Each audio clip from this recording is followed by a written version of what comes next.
मैं बात दो तीन नुक्ते करके तो इजाज़त चाहता हूँ।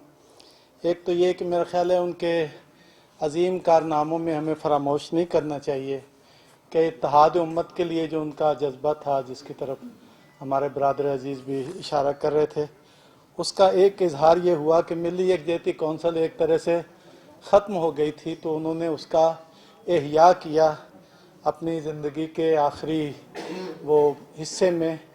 तो एक दफ़ा फिर उन्होंने इसको पहले से ज़्यादा वसीतर एक प्लेटफॉर्म बनाया, और वो तबके जो पहले मिली यकजहती कौंसिल में शामिल नहीं थे, मशाइख वगैरह या वो तंजीमें जो कि इंतखाबी सियासत पे यकीन नहीं रखती थी, तो उनको भी शामिल किया। तो इस तरह से एक वसीतर उन्होंने इसको प्लेटफॉर्म की शक्ल दी। तो दूसरी बात मैं उनके बारे में ये कहना चाहता हूँ कि वो ये चाहते थे, और उन्होंने इसका इजहार भी किया एक मजलिस में, कि इसी मिली यकजहती कौंसिल की शक्ल का फोरम जो है, इसको इंटरनेशनल भी एक इसका डेस्क जो है वो मरकज़ जो है वो कायम किया जाए। तो लेकिन शायद इतनी बड़े फैसले के लिए उनके अभी साथी उनकी वो तैयार नहीं थे ज़हनी और फ़िक्री तौर पे, लेकिन काजी साहब जो है वो बिल्कुल आमादा थे कि इसको, अब अगर उनकी ख्वाहिश थी, अभी ये शाम का और ये कज़िए अभी बहुत ही ख़तरा था कि ये कहीं बहुत आगे सूरत हाल गंभीर ना हो जाए, तो वो भांप रहे थे और वो चाहते थे कि इसको मुसलमानों के खून को, वो उसकी अर्जानी को, उसको रोकने के लिए वो कोई अपना किरदार अदा करें। तो अब भी मेरा ख्याल ये है कि इस प्लेटफार्म में एक ऐसी रूह पैदा करने की ज़रूरत है।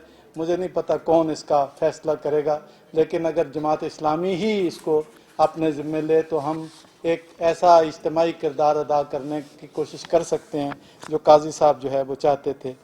आखिरी बात मैं ये कहना चाहूँगा कि मुझे कम वक्त मिला उनके साथ, उनकी मोहब्बतें और शफ़क़तें जो हैं वो ऐसा है कि जैसे अभी ताज़ा हों। यानी मुझे कोई दिन ऐसा नहीं गुज़रा कि मुझे अपनी ज़िंदगी में उनकी कमी का एहसास ना होता हो। अपने इस बढ़ापे में, अपनी बीमारी में, जिसको वो हमेशा अपनी मुस्कुराहटों में और अपनी फ़ालियत में छुपा लिया करते थे, और अजीब उनको इसका हुनर आता था। मैंने हर रोज़ उनको देखा कि ऐसे नीचे दफ्तर होता था मिली यकजहती का, तो ऊपर उनकी रिहाइश होती थी, तो ऐसे सीढ़ियाँ उतर के आते थे, तो उनका चेहरा कहता था कि आज कोई नया मंसूबा, कोई नया ख्याल, कोई ताज़ा दम, यानी कोई नई बात वो करेंगे, और वाकई वो कोई ना कोई नया मंसूबा, कोई ना कोई ताज़ा ख्याल जो है वो लेके आते थे। ऐसे ही लोग अमर होते हैं। वो अपनी ज़िंदगी के आखिरी मरहले पर कोई और कुछ बेहतर, कुछ मज़ीद करना चाहते थे। अल्लाह ताला हमें उनकी ज़िंदगी से लिल्लाहियत, खुलूस, पुरकारी, फ़ालियत, दर्द, सोज़ और इस्लामी अक़दार पर हम आहंगी की तौफ़ीक़ अता फ़रमाए। वस्सलामु अलैकुम व रहमतुल्लाहि व बरकातहू। अगर 2.5 मिनट हो गए हों तो माज़रत। बहुत शुक्रिया जी। मैं इससे